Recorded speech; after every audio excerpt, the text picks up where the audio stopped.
Thank you, General Bergner, for that introduction and for sharing his own personal story.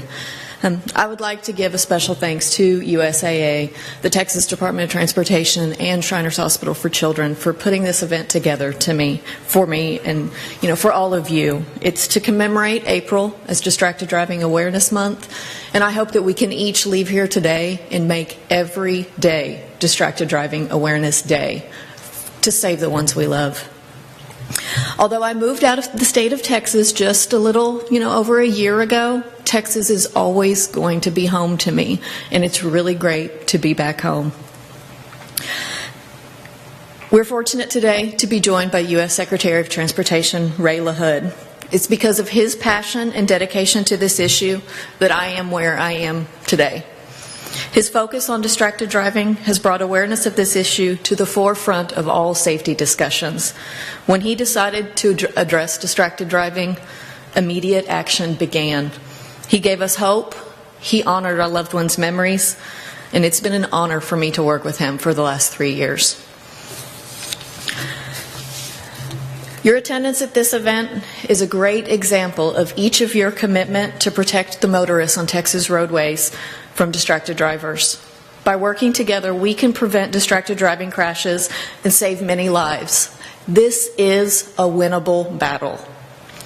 Each year, thousands of families suffer the loss of loved ones needlessly at the hands of drivers distracted by their cell phones.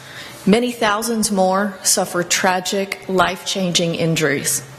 Whether talking, texting, talking on a handheld or hands-free phone, even just reaching for something in the car.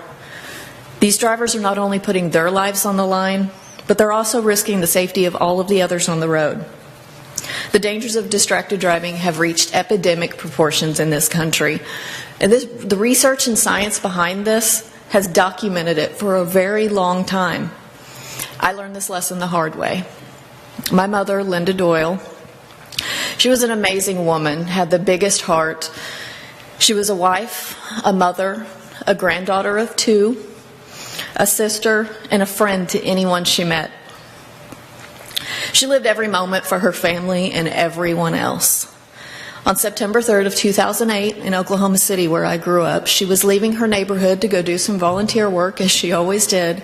And as she was leaving the neighborhood, the light turned green. She went through the intersection. At that same moment, a 20-year-old driver ran a red light and T-boned her car at about 45 to 50 miles per hour, which was the posted speed limit. He never saw the red light. He never saw the other cars at the light. He never saw my mom's car until it was too late. He never even tried to brake. The first thing he said when he got out of the car is that he was talking on his cell phone. He wasn't texting. He wasn't looking for something. He wasn't dialing. He was doing what hundreds of thousands of people are doing at any given moment of the day, having a simple conversation.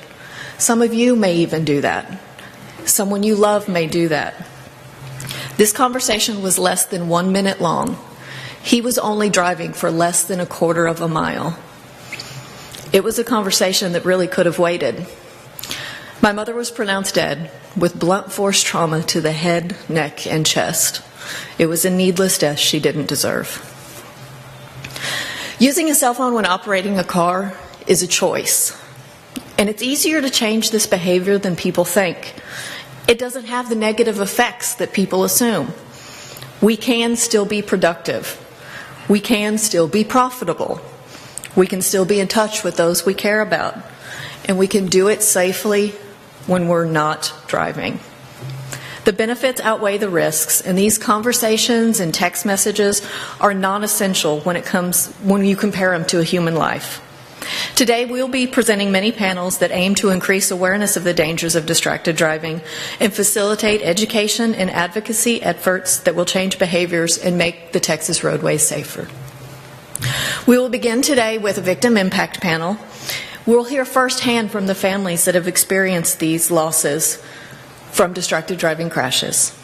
We're joined by leading researchers in the field of cognitive psychology that will share their knowledge and provide insights into the science and research of distracted driving, why it's so dangerous, and why we continue to engage in these behaviors. The regional administrator from NHTSA will be here to share some of the various programs that they're undertaking to combat distracted driving. A corporate cell phone policies and emerging technologies panel will provide an overview of the current best practices for corporations on the use of electronic devices and other technologies that are coming into our vehicles, as well as issues that arise during implementing these policies. We'll hear physician and victim perspectives on the traumatic injuries.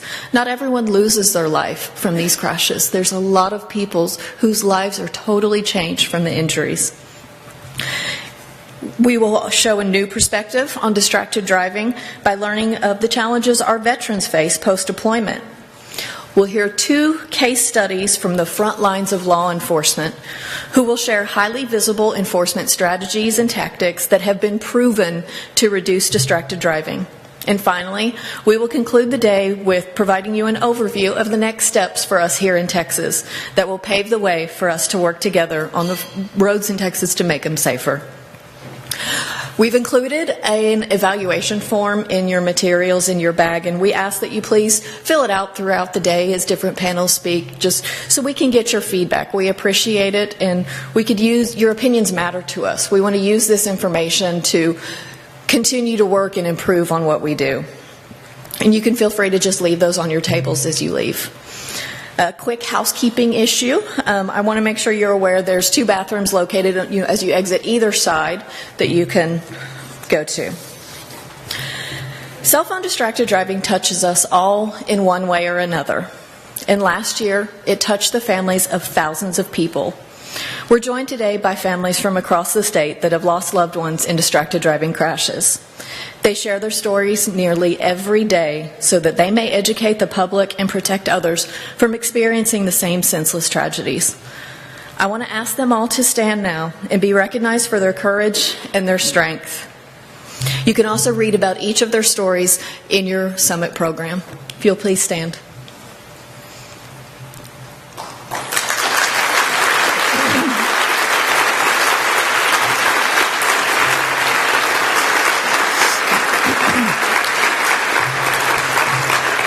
Thank you all. I will now ask the families on our first panel to please join me on the stage. Victim impact panels are designed to put a human face to these distracted driving tragedies. We want others to understand the impact these crashes have on our families and in our communities. The people you will hear from today have all endured a traumatic, life-changing experience. As part of their healing, they have chosen to share their stories as a tribute to their loved ones. I hope you will listen to their stories you're about to hear and accept it as their gift to you, a gift that could save your life and the lives of the ones you love.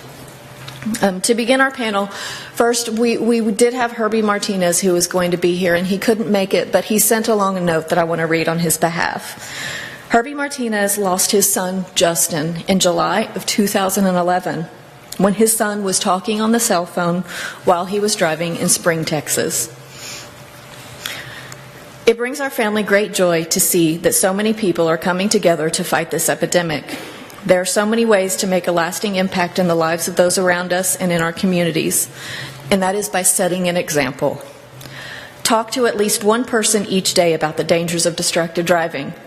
Share your story or the stories of others, as they have a lasting impact. Justin, like many others, lost his life as a result of his distracted driving. But through our loss, we can provide others what they need to fight the many battles that we will face in this war against distracted driving.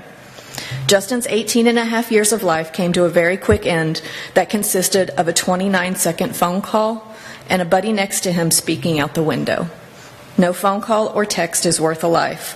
Whatever it is can wait. Now we'll hear from our panel. We're going to begin with Jeannie Brown of Wellman, Texas, who lost her daughter Alex in 2009. Then we'll hear from Lisa Chapa of Palmhurst, Texas, who lost her sister Anna in November of 2010.